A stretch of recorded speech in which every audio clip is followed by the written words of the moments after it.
En el nombre del Padre, del Hijo y del Espíritu Santo. Amén.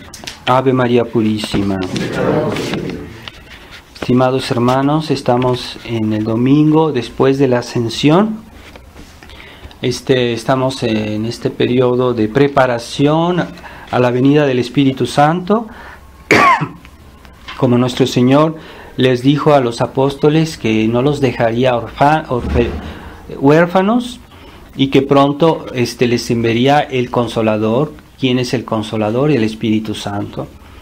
Es decir, que Dios, por su acción espiritual en nuestras almas, nos fortifica, nos consuela, nos ilumina, nos guía, y esa acción del Espíritu Santo para un cristiano es esencial, sobre todo cuando estamos en un contexto en este mundo en el cual es difícil servir a Dios.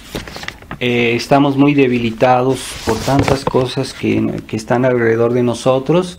Necesitamos particularmente la presencia y activa, no es una presencia pasiva, es una presencia activa del Espíritu Santo.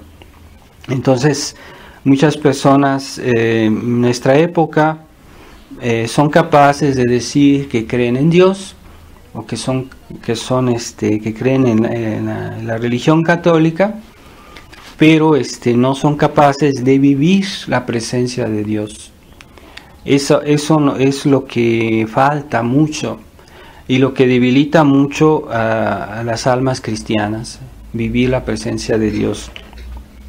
Entonces, ¿qué hicieron los apóstoles estos días que precedieron la venida del Espíritu Santo? Pues el Evangelio, la Escritura dice que estaban unidos en la oración alrededor de la Santísima Virgen, que ciertamente les dio palabras de reflexión o de hablar, les explicó muchas cosas sobre nuestro Señor Jesucristo, sobre su vida, y en ese ambiente de reflexión y de oración se prepararon a recibir al Espíritu Santo. Entonces nosotros quisiéramos muchas veces que Dios nos ayudara, nos protegiera, nos fortaleciera, así nomás, pero no,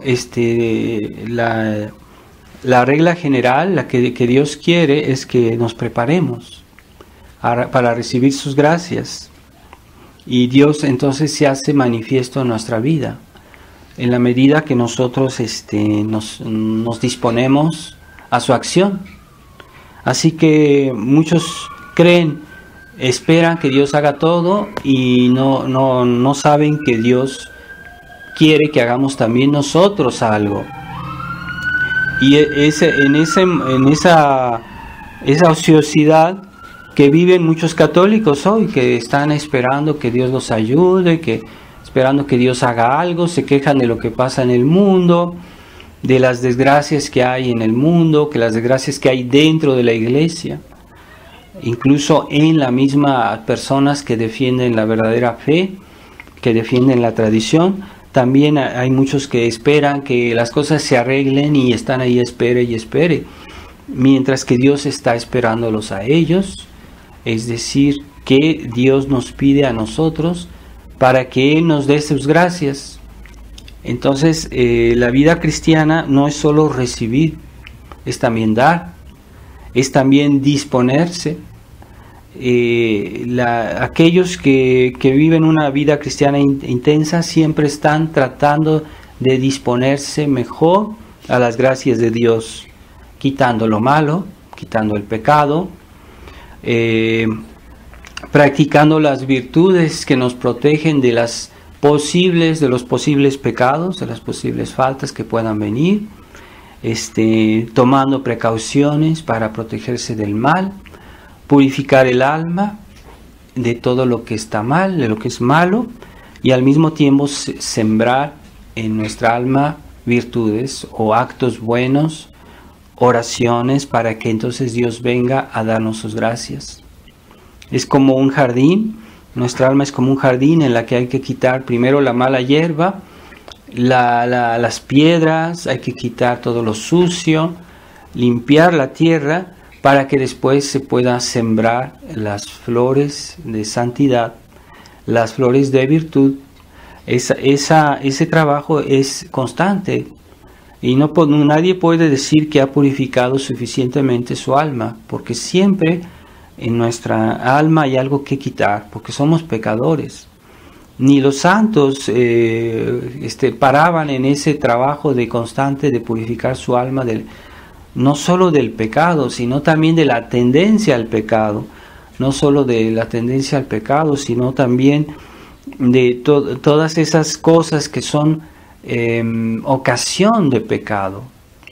Entonces hay personas que creen que solo hay que pedir purificarse del pecado. No, también debemos purificar nuestra vida, porque si hay cosas que hacemos o lugares donde que frecuentamos o cosas que vemos por aquí y por allá que pueden ser ocasión del pecado, pues hay que también liberarse poco a poco de esas cosas o tomar las precauciones para que no nos puedan afectar. Entonces estamos limpiando nuestra vida, limpiando constantemente. A veces hay cosas que vemos por aquí o por allá, entonces tenemos que reaccionar, porque si vamos en la calle y vemos algo que está muy mal, debemos enseguida reaccionar, decir, no quiero ver eso, o sea, no voy a fijar la mirada en algo que me crea inquietudes o que me crea tentaciones. Entonces estamos ahí purificando también nuestra vida de algunas cosas que podemos ver. Entonces disponerse constantemente. También la oración es una forma de purificar el corazón, porque una persona que reza con amor, que reza con contrición de sus pecados, está constantemente purificando sus intenciones. A veces nuestras intenciones son buenas, pero no son suficientemente buenas, no son suficientemente rectas, entonces hay que purificarlas. Hay que cuestionarse constantemente. Nosotros debemos cuestionar nuestra manera de ser constantemente, porque tenemos mucho que corregir. Lo grave es que hay personas que creen que ya que todo en ellos está bien, no cuestionan sus pensamientos, no cuestionan sus opiniones, no cuestionan. Son personas que creen que están bien, pero no, nadie delante de Dios puede decir que es impecable, que es perfecto. Y si no lo ve es porque o bien hay mucho orgullo o bien hay mucha ignorancia, pero debemos constantemente purificar nuestro corazón, cuáles son los motivos profundos de por qué hacemos esto o aquello, por qué rechazamos esto o aquello, por qué esto nos gusta o no nos gusta, cuáles son nuestras razones profundas. Y esas razones hay que cuestionarlas. A veces no son tan limpias nuestras intenciones. A veces estamos manchados de egoísmo. Hasta los mismos actos de virtud pueden estar manchados de una cierta vanidad, una cierta egocentrismo, un cierto egoísmo con los demás. Hay personas que hacen sus oraciones delante de los demás, les gusta que los miren, que los consideren, o a veces cuando hablamos de algo bueno nos gusta que nos den la razón, y no es solo por la gloria de Dios, por decir la verdad, pero también hay algo de vanidad en eso, puede ser. Entonces pues en la medida que habremos purificado nuestro corazón, como se dice de los apóstoles, en la liturgia dice que el Espíritu Santo halló en los corazones de los apóstoles un receptáculo limpio, es decir, un lugar limpio. Entonces ahí donde Dios lo dejan actuar, pues Él actúa. Generalmente ponemos obstáculos a la acción de Dios, sea porque hay cristianos que ponen un límite, que dicen yo voy a hacer esfuerzos como cristiano, pero nada más eso, o sea, dicen a cierto punto yo no quiero ir más allá, no quiero santificarme más, o sea, no quiero ser un mejor cristiano, yo tengo una idea de lo que es un cristiano, pero no quiero ir más allá, no quiero considerar puedo considerar quiero ser bueno, pero no quiero santificarme, no quiero ser santo. Entonces a veces hay personas que marcan un límite y dicen, yo no quiero ir más allá, no voy a rezar más de tanto, yo voy a rezar esto, pero no quiero hacer más. Entonces cuando se le pone esas barreras a Dios, ¿qué pasa? Primero Dios se ofende, porque Dios no quiere poner límite a su obra y no quiere que nosotros le pongamos límites a Él, ponerle límites al Espíritu Santo. Entonces cuidado con eso, porque incluso Dios castiga esas personas que ponen un límite a su vida cristiana, porque no quieren hacer más esfuerzos, no quieren considerar algo más, aunque sepan que existe, aunque sepan que se pudiera hacer, pero ya han determinado que no quieren ir más allá. Entonces Dios castiga esa dureza y de esas personas. Nosotros nunca pongamos un límite a la gracia de Dios, ni a lo que debemos hacer, ni a lo que Dios espera de nosotros. Pero a veces nos acostumbramos a hacer un esfuerzo limitado y tenemos constantemente ese esfuerzo, no hacemos más. Y pudiéramos hacer más, pudiéramos hacerlo mejor, pudiéramos hacerlo de una manera mejor y no lo hacemos. Entonces, cuidado, esa tibieza que hace tanto daño. Y así pues, en la medida que el espacio de nuestro corazón está liberado del pecado, no solo del pecado, de los afectos al pecado, y de todo aquello que denote una tibieza, entonces Dios va a hallar nuestro corazón y va a hacer grandes cosas en nosotros. Entonces nosotros también recibimos el Espíritu Santo cada vez que nos confesamos, cada vez que recibimos un sacramento. Realmente se da el Espíritu Santo, pero no se da como se le dio a los apóstoles, de una manera particular, en la cual incluso hubo milagros y hubo cosas sensibles, pero habitualmente Dios da el Espíritu Santo de una manera muy discreta en las almas. Es raro que haya manifestaciones extraordinarias, pero de todos modos Dios se da realmente a un alma que recibe los sacramentos y que reza con fe, con la verdadera fe.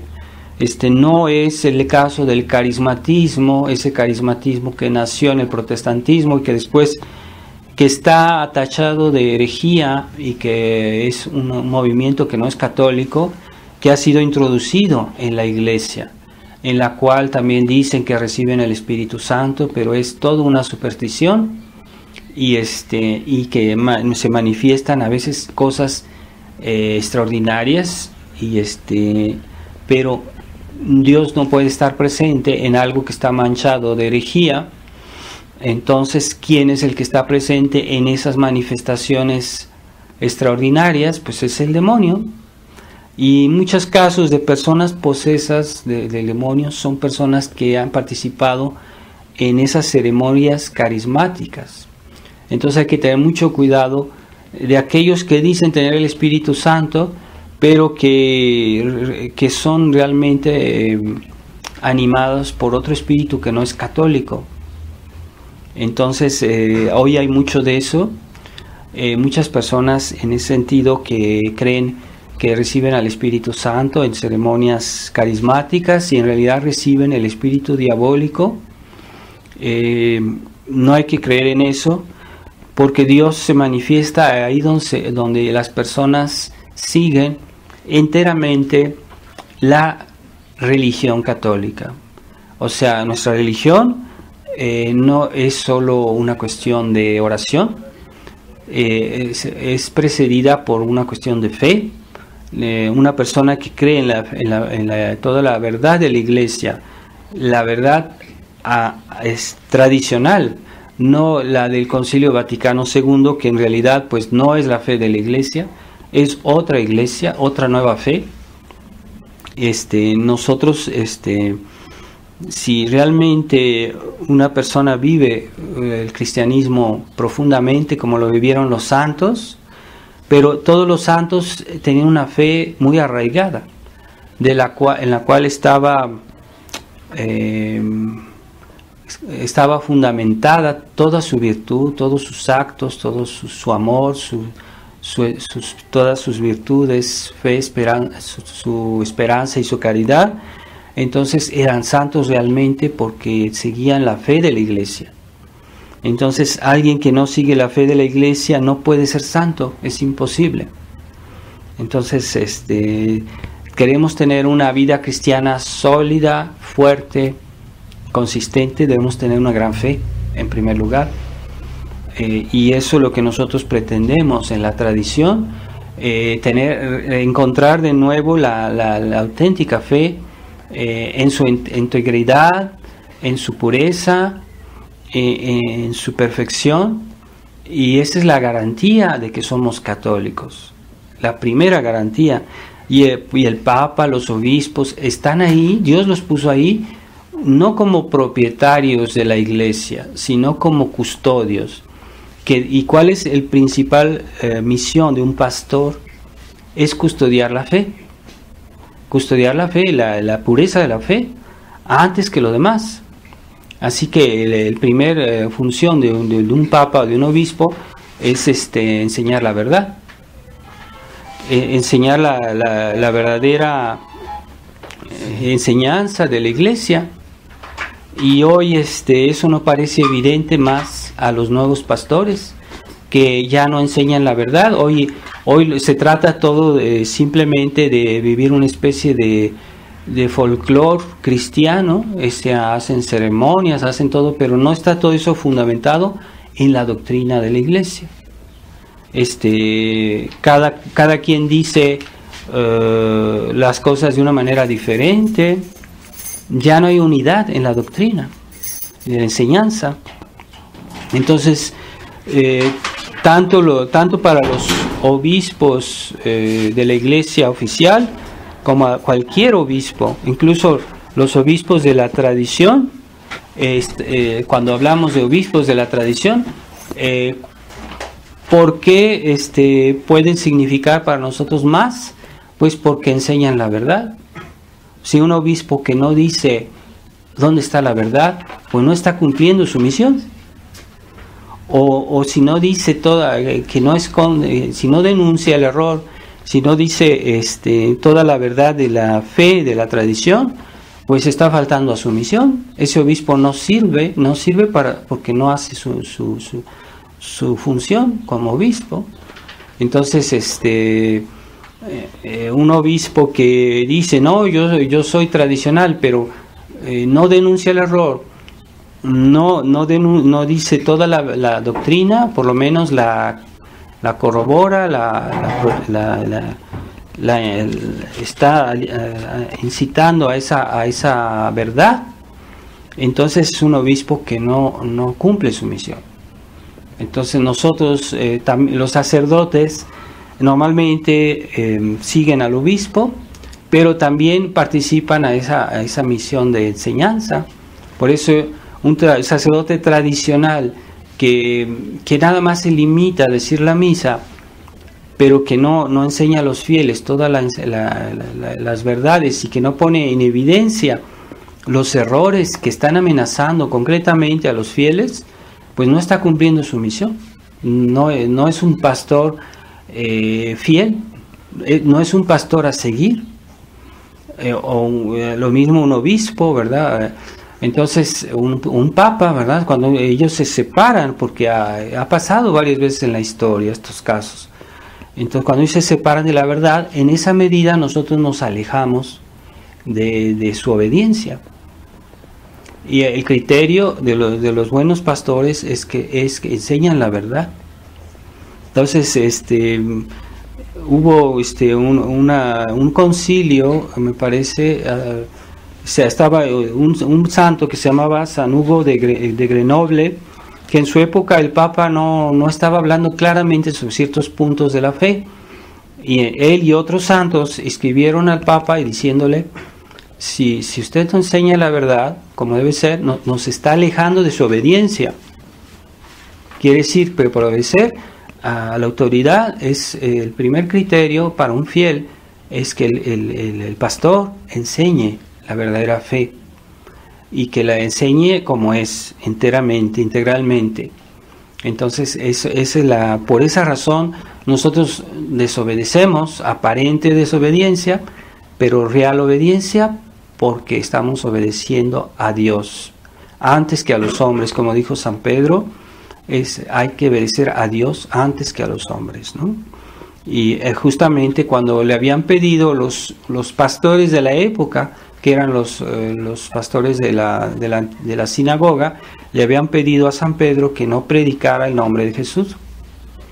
Y San Pedro le dijo: es preferible obedecer a Dios antes que a los hombres. Entonces nosotros estamos obedeciendo a Dios antes que a los hombres, por eso tratamos de mantener la tradición, que es en primer lugar una enseñanza, la enseñanza de la fe. Y eso entonces nos dispone a la acción del Espíritu Santo. En la iglesia modernista ya no hay santos, no puede haber santos, porque para tener la virtud heroica, una caridad heroica, se necesita tener una fe heroica. Y si no hay una fe íntegra, heroica, no puede haber santidad, no puede haber una caridad heroica, es imposible. Entonces, que nos vengan a decir que hay santos de la iglesia conciliar, pues no es posible, no es posible. Además que hoy, pues, eso es otro problema, ¿verdad? De la cuestión de las canonizaciones en la iglesia conciliar, ya no se respeta el procedimiento que se debería respetar para las canonizaciones. Así que uno puede fácilmente cuestionar esas canonizaciones, porque ya no se respeta el procedimiento que siempre tuvo la Iglesia en las canonizaciones. Y además, cuando un papa hace una canonización, debe tener la intención de hacer algo definitivo. Pero en el concepto modernista no hay nada definitivo. Entonces, ¿cómo pueden tener la intención de hacer algo definitivo si ya no se tiene un concepto verdadero de lo que es definitivo? Entonces, cuando un papa hace una canonización, tiene que tener esa intención de hacer algo definitivo, que es para siempre. Pero el concepto modernista no admite ese concepto definitivo, porque el modernismo dice que todo cambia, que todo es inestable, no hay nada estable ni en la doctrina ni en la práctica. Entonces ese concepto es suficiente para que ya el mismo Papa no tenga intención de hacer una verdadera canonización.